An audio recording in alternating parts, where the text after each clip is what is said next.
we venerate the Sambuddha, the perfectly self-awakened Buddha, as the Sasada, our great teacher. We give the highest respect and homage to him. He is the Ratana, supreme jewel, the jewel of the Buddha. He taught the Dhamma, which is the jewel of the Dhamma. And having the enlightened Sangha disciples arise is the jewel of the Sangha. We go to the Buddha, Dhamma, Sangha as the precious jewel, more supreme than any other jewel in the human and Dewa divine realms. Because when we have the jewel of the Buddha, jewel of the Dhamma, jewel of the Sangha as our refuge, then the suffering in our heart will reduce. When it comes to the commemoration of the day the Buddha was born, enlightened and attained final Nibbana, we learn about the Dhamma, the teachings of the Buddha, so that we can understand more clearly and deeper into them. Sometimes we may have doubts in our life or in the teachings, and then by hearing Dhamma, we will understand things that we have never heard or known about, and hear and know about them more. And it makes our hearts have views that are correct. The Dhamma is amazing. When we receive the Dhamma, the heart is brightened and joyous, and the doubts disappear. The Sambuddha was born as Prince Siddhartha, and he walked 7 steps forward and exclaimed that he was the most excellent, the most supreme, the most developed in the world. And we may have the doubt of how a baby just born could walk. If we have lots of faith, we will believe it and not doubt it. Faith leads us. And if we have wisdom, we may think many things. But we may have some experiences which science may not be able to explain. There's a material object, a pulley weighing a few kilograms, that is inside a layperson's house. And this pulley can disappear and was found on the roof of the house. And a person who is around the house all the time didn't see anyone who would take that pulley, which weighed a few kilograms, and move its location. So something like this is possible. And the Sambuddha had great barami, spiritual perfections. He was born and could walk. This was his mind that had full and complete sati, mindfulness. All of the states of mental absorptions and psychic abilities he had built a lot of already. He could just make a mental determination and could raise his body up and walk, like a miracle. And the meaning is that he would spread the Buddha Sasana, the dispensation, all over the Indian subcontinent. And he could speak. And we may think, how come a baby born can speak? In this world, if we go back 100 years before, and at that time we saw an AI that created a human that can have a face like us and speak and sound like us, then we wouldn't be able to understand how it is possible. So we can't think that the Buddha as a baby speaking is something impossible. It was through the merit and barami of the Buddha. The Sambuddha wanted us to give more interest in the Dhamma. The Bodhisattva, the Buddha-to-be, grew up and at just 7 years old could enter samadhi, meditative concentration, and enter jhana, mental absorption. He had coolness of heart and had rapture and inner bliss. And with the barami of the Bodhisattva, his samadhi and great coolness of heart would spread out very far. It made his father, King Suddhodana, and the royal relatives pay their homage to him. They venerated the merit and barami. So even just as a child, but because of having barami like that, he was venerated and given homage. This is important to remember. The Bodhisattva learnt the arts and knowledges. But he had wisdom. Why do we have to have aging, sickness, and death? There should be that which does not age, does not sicken, does not die. There is darkness and light as a pair. There is hot and cold. There is birth and death. So there must be that which is not born and does not die. So the Bodhisattva went in search of it. He trained in samadhi because he was trying to escape from death. He didn't want to die. He didn't want to be born. If we have to be born, then we have to die. So he looked for a place of no death. And this is not easy. It must be one who has full barami. And searching for it with a high level of samadhi, of the level of rupa jhana and arupa jhana, the form and formless absorptions, which he had attained already. But he still did not succeed. He then tortured his body for 6 years, of which no other could do it to that level. He fainted 3 times and still had not succeeded. Then he came back to take food, which Lady Sujata offered 49 spoonfuls of milk rice porridge. He had strength now, and he made a mental determination, floating the golden tray in the river, which went against the current and then sank to the bottom. And from this determination he had made, he was then certain that he would succeed. The Bodhisattva crossed the Naranjara river till getting to the Mahabodhi tree, the banyan tree. He sat meditation, facing east, and he made a vow that if he did not succeed in gaining enlightenment, then he would accept death. This seat was called the Diamond Throne, for one who has the heart of a diamond. He had developed the high levels of jhana a lot already. Then he remembered when he was a child and had entered samadhi through using anapanasati, mindfulness of the breath. He entered first jhana to fourth jhana up to eighth jhana, then stepped it down. And here he had insight arising of the knowledge of recollecting past lives. He could remember being born in each lifetime. On the second watch of the night, about 10 p.m. to 2 a.m., he gained the knowledge that beings are born from their karma, that one is heir to one's karma, supported by one's karma. One will receive whatever karma one does, whether good or bad. Being born as a human, an animal, a deva, he knew from what karma it was from.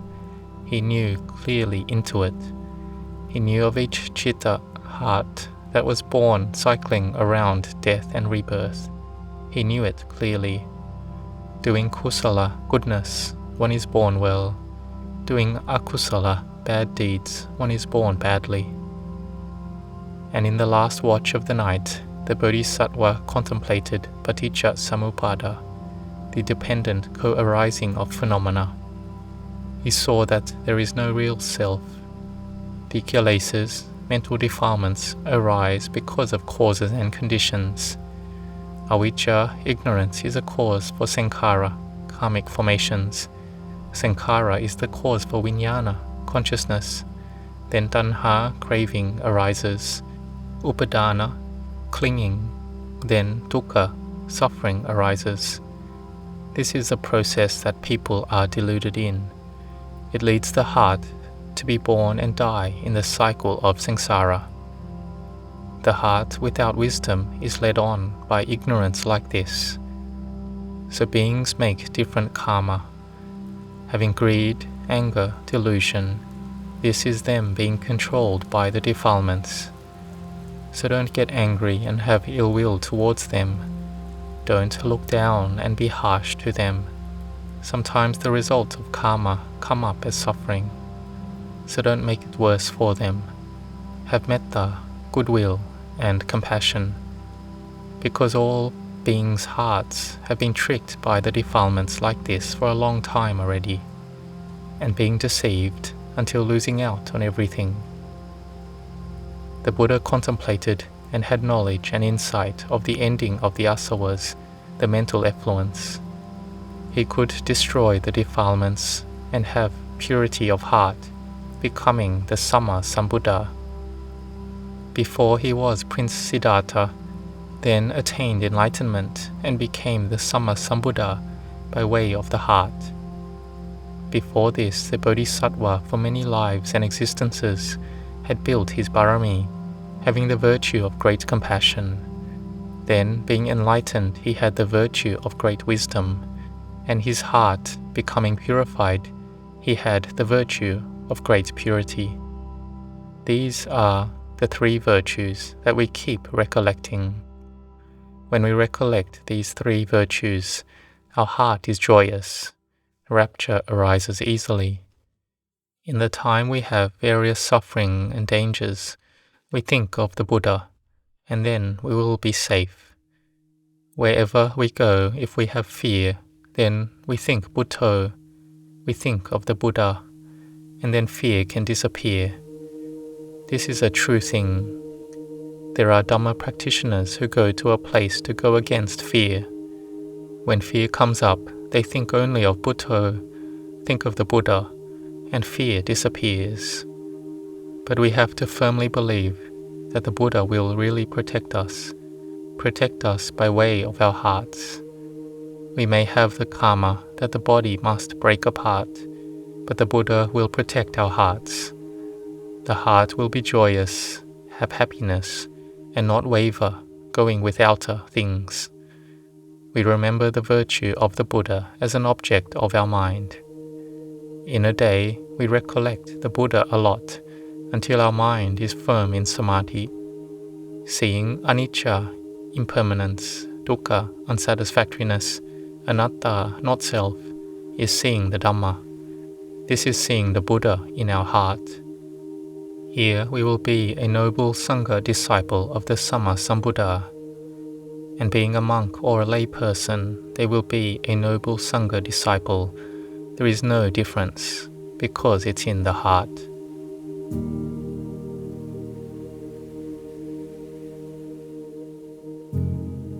So we must try to learn the Dhamma of the Buddha and practice following it. We give our homage to the Buddha through our practice. This is truly respecting him. So today there are those coming to do a circumambulation in homage with flowers, incense and candles, and those at home give their homage as well.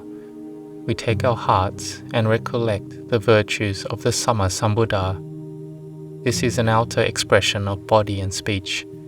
As for the mind, we can recollect the Buddha constantly through each day. Each hour we recollect the Buddha often, and he makes us have fullness of heart, and samadhi arises. We are able to control over the defilements. Rapture and bliss arises. And we learn the Dhamma, especially the last teaching of the Buddha, where he taught us to not be heedless. 3 months before that, the Buddha had announced that he would relinquish his sankhara, bodily form. He looked upon the city of Vesali for the last time and relinquished the lifespan of his mortal form. And the Buddha left with metta and compassion to the town of Kushinara to attain final nibbana. He went to a small town to avoid a war in the future. If the Buddha attained final nibbana in a large city, then the people would start a war. And so the Buddha went to this small town, and in the long past it had been a large city of a wheel-turning monarch. And even in the end, the Buddha had perseverance, determination and endurance to go teach the layman Chunda and his wife so they could attain to becoming Sotapannas, stream enterers, and to teach the ascetic Subhadda, who would be the last Arahant monk in the life of the Buddha. So can we see how excellent the heart of the Buddha is? And the Buddha taught the final teaching that, Bhikkhus, may you all bring heedfulness to completion. Bhikkhus here means those who see the dangers in the cycle of samsara.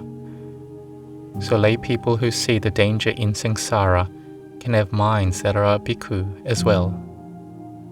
So may you be established in heedfulness, because life is not certain. The Buddha was the Sammasambuddha, and there was no one who could argue against the Buddha. But his bodily form had to decay like this. For 80 years, the Buddha used up his body to have the most value. It couldn't sustain itself anymore. The cells had to decay. So we should not be heedless. We can't be heedless anymore. If we are 70 years old, then in 10 years we will be 80. If we are 60, then we have 20 years left. And time passes quickly. For young monks, young lay people, don't say it's still a long way away. It's not a sure thing. We need to train in the practice and develop the mind, because we don't stay in this world forever. We stay in it temporarily. We will have to let go of everything. We must throw it all away. And no one wants to leave. Having been born, we don't want to go. We want to stay forever. But we look and see that no one has ever stayed forever. Even the Sammasambuddha is not here anymore. He couldn't. His body had to break apart, and so he reminded us. Mostly our hearts are deluded. Ignorance takes us to be deluded. It takes us to enjoy.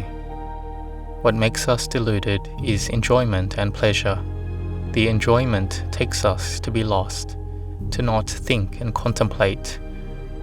And then we forget for a short time. And then we're 30 years old already, 40, 50, 60, 70, 80 years old already.